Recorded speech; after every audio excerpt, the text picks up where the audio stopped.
حسن بصری رحمۃ اللہ تعالی علیہ اپنی توبہ کا واقعہ بیان فرماتے ہیں. وہ فرماتے ہیں کہ میں امیر کبیر شخص تھا، بہت امیر تھا، اور بصرہ کی گلیوں میں غریبوں کی خدمت کیا کرتا تھا.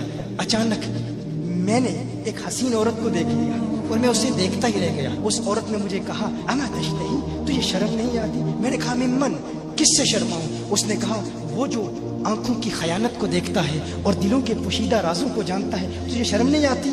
تجھے حیا نہیں آتی؟ کہا اس کا جملہ تو بہت بڑا تھا. حسن بصری اپنی توبہ کا واقعہ بیان فرما رہے ہیں. فرمایا اس کا جملہ تو بہت بڑا تھا، لیکن وہ اتنی حسین تھی، ایسی خوبصورت تھی، میں پھر بھی مسلسل اسے دیکھتا رہا اور دیکھتا ہی رہ گیا. اور پھر آخر اس نے کہا کیوں بار بار مجھے دیکھتا ہے؟ میں نے اس عورت کو کہا کہ تیری آنکھیں اتنی خوبصورت ہیں کہ تیری جھیل جیسی آنکھوں میں ڈوبنے کا جی چاہتا ہے. اس عورت نے کہا اچھا تو ایسی بات کرتا ہے، تو یہاں انتظار کر. وہ عورت اپنے گھر میں چلی جاتی ہے. تھوڑی دیر کے بعد کہا میں انتظار کر رہا تھا. تھوڑی دیر کے بعد اس کی خادمہ آتی ہے، اس کے ہاتھ میں ایک تشت ہے اور اس تشت کے اندر اس پر ایک کپڑا ہے. کہا میں نے کپڑا اٹھایا تو اس میں اس کی 2 آنکھیں تھیں.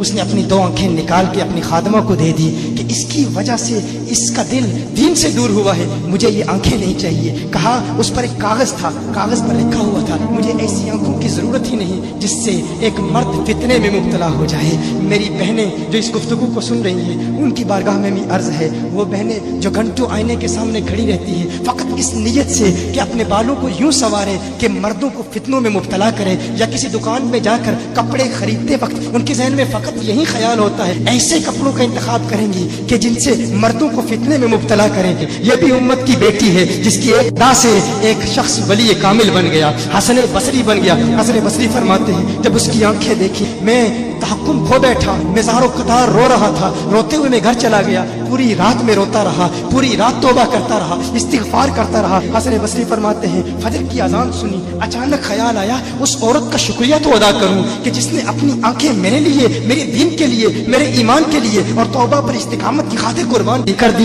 کہا میں اس کے گھر گیا، جو ہی اس کے گھر پہنچا تو ادھر اس کا جنازہ نکل رہا تھا، اس کی موت واقع ہو چکی تھی. کہا میں رات گھر آیا، میں رات سو گیا، میری آنکھ بند ہوئی، میں نے اس عورت کو خواب میں دیکھا. میں نے کہا کوئی نصیحت کر. اس عورت نے کہا کہ جب تنہائی میں ہو اللہ کا ذکر کرتے رہو، اور جب صبح کرو تو استغفار کرو، شام کے وقت استغفار پڑھو. کہا میں نے اس وقت توبہ کر لی، ایک عورت میری توبہ کا سبب بنی، ایک عورت کی وجہ سے مجھے توبہ پر استقامت ملی. یہی حسن بصری. پھر وہ واقعہ بھی آتا ہے، وہ دور بھی آتا ہے، ان کا ڈر کتنا ہے، ان کا تقوی کتنا ہے، پرہیزگاری کتنی ہے. یہی حسن بصری. ایک دن ایک شخص نے حسن بصری رضی اللہ تعالی عنہ سے کہا ہے حسن بصری کیا آپ جانتے ہیں کہ جہنم سے جو شخص سب سے آخر میں جہنم سے نکالا جائے گا اور پھر یا حنانو یا منانو پڑھتا ہوا جہنم سے باہر نکلے گا. حسن بصری فرماتے ہیں کاش میں وہ شخص ہوتا، کاش میں وہ شخص ہوتا. کہا گیا کہ جو جہنم سے سب سے آخر میں نکلے گا، 1000 سال جہنم میں رہے گا، یا حنانو یا منانو بڑھتا ہوا جہنم سے باہر نکلے گا. کہا کاش میں شخص ہوتا. انہوں نے کہا حضرت آپ کیا فرما رہے ہیں کہ آپ جہنم میں جانا چاہتے ہیں؟ آپ تو بزرگ ہیں، اللہ کے ولی ہیں. کہا تم میری بات نہیں سمجھے، وہ جو جہنم سے نکالا جائے گا کم از کم نکلنے کی ضمانت تو ہے. اس سے یہ تو پتا چل رہا ہے کہ ایمان پر موت واقع ہوگی. مجھے اپنے ایمان کی ضمانت نہیں ہے. میں نے اس لیے کہا کہ اگر مجھے یہ ضمانت بھی مل جائے کہ میں وہ ہوں تو وہ بھی مجھے قبول ہے، کم از کم ایمان تو سلامت لے کے جاؤں. میں کہتا ہوں اللہ فرماتا ہے خوف نہیں ہے، ڈر نہیں ہے. پھر فرماتا ہے یہ ڈرتے بھی ہیں، یہ ڈرتے بھی ہیں. لیکن ان کے ڈر اور ہمارے ڈر میں فرق کیا ہے؟ ان کے ڈر اور ہمارے ڈر میں فرق کیا ہے؟ وہ ایک سے ڈرتے ہیں، کسی دوسرے سے نہیں ڈرتے. فرق کیا ہے؟ وہ ایک سے ڈرتے ہیں، ایک سے ڈرتے ہیں، کسی دوسرے سے نہیں ڈرتے. ہم اس ایک سے نہیں ڈرتے، اسی لیے ہر ایک سے ڈرتے. یہ فرق ہے. ہم اس ایک سے نہیں ڈرتے، اسی لیے ہر ایک سے ڈرتے ہیں.